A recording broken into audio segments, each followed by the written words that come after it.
kepada Allah di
marilah kita berdoa.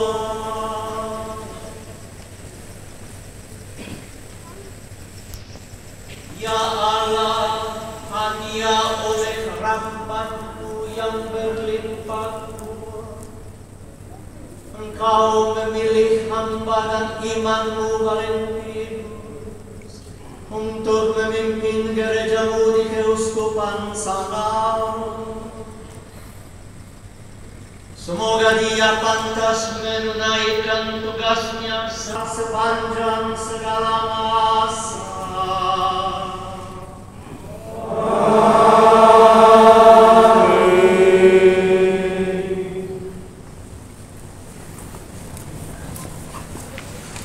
Tahta yang tinggi dan menjulang, dan ujung-ujungnya memenuhi bait suci. Para sarifim berdiri di sebelah atasnya. Masing-masing mempunyai 6 sayap. 2 sayap dipakai untuk menutupi muka mereka. 2 sayap dipakai untuk menutupi kaki mereka. Dan 2 sayap dipakai untuk melayang-layang. Dan mereka berseru seorang kepada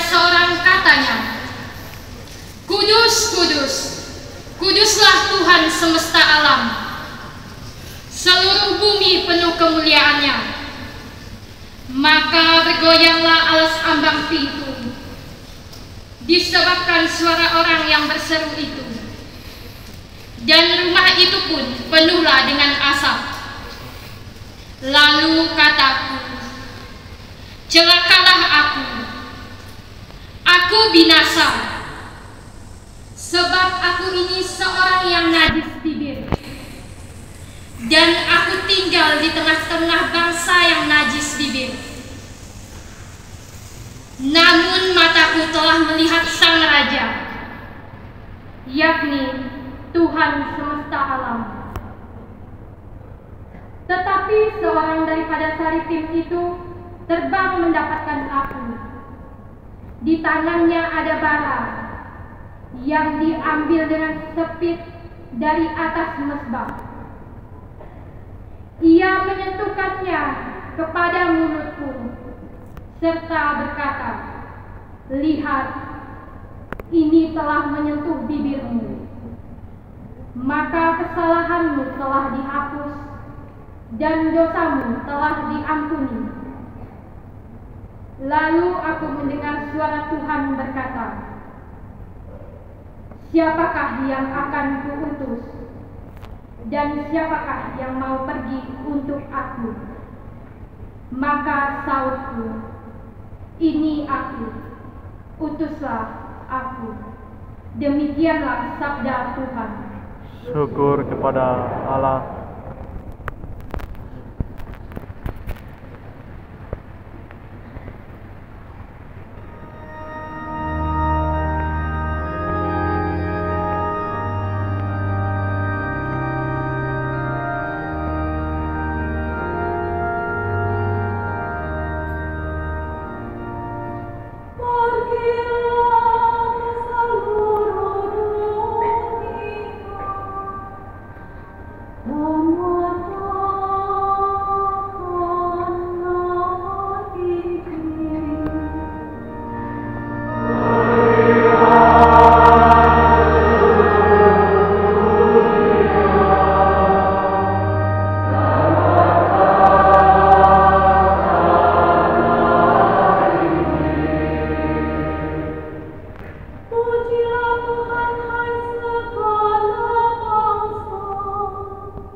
Bacaan dari surat kedua Rasul Paulus kepada Timotius.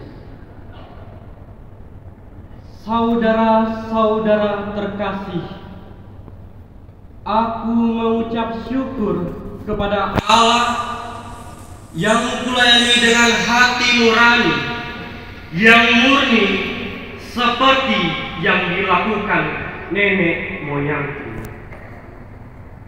Dan selalu aku ingat engkau dalam permohonanku, baik siang maupun malam.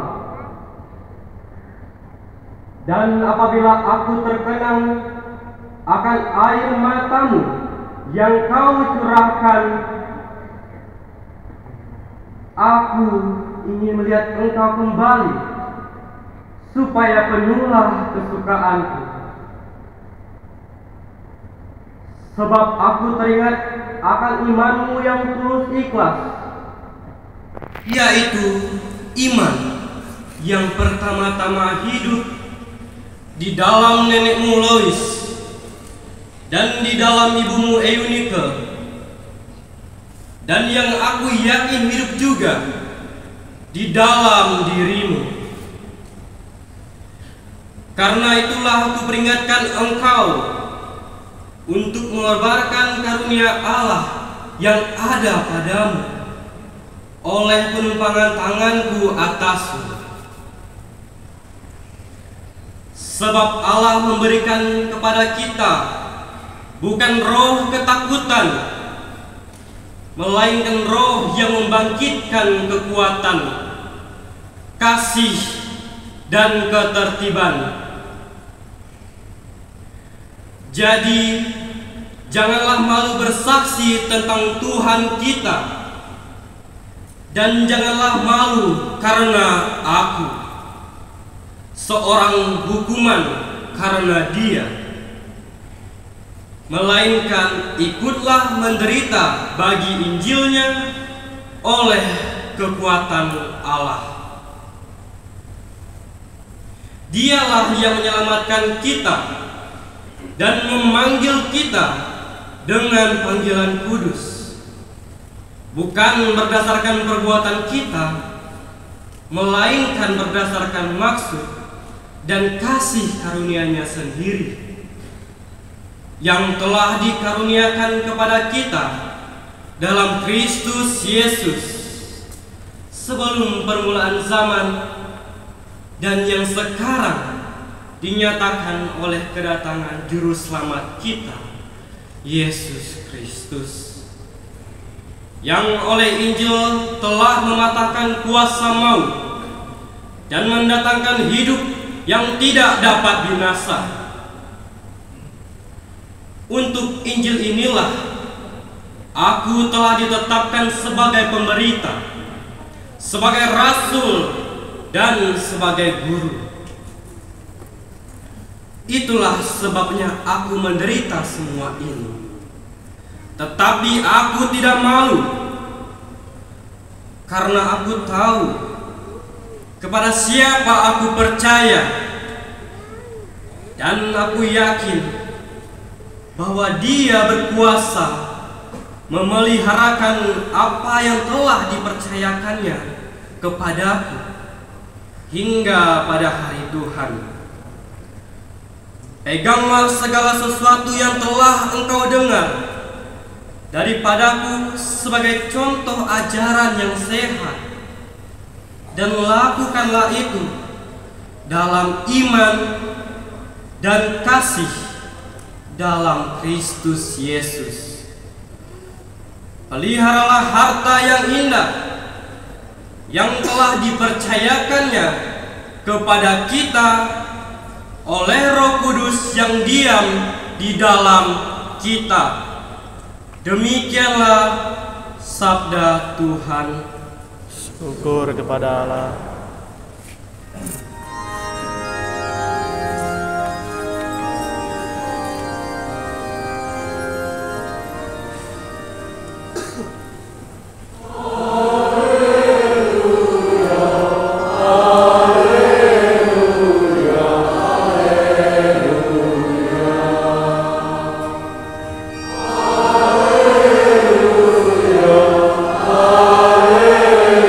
Hallelujah.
Tuhan bersamamu.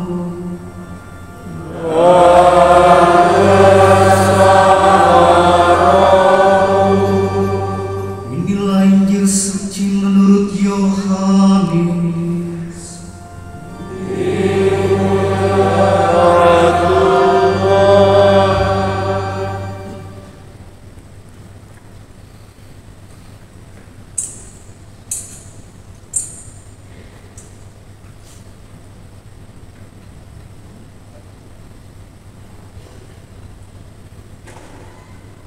Setelah Yesus wafat di salib, pada malam pertama sesudah hari Sabat, berkumpullah murid-murid Yesus di suatu tempat dengan pintu-pintu yang terkunci, karena mereka takut kepada orang-orang Yahudi.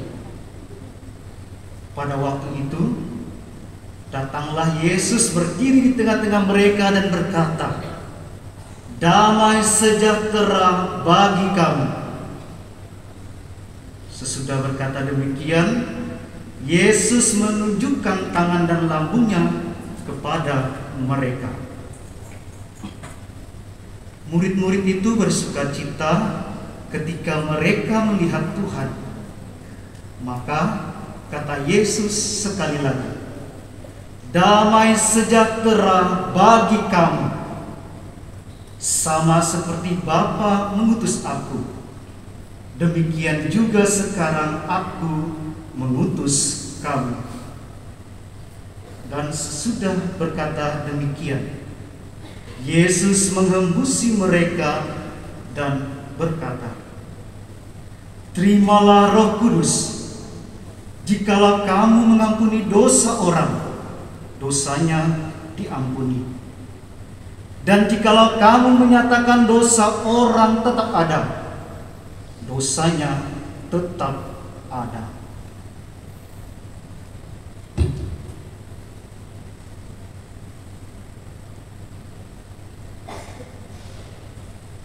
Demikianlah sabda Tuhan. Terpujilah Kristus.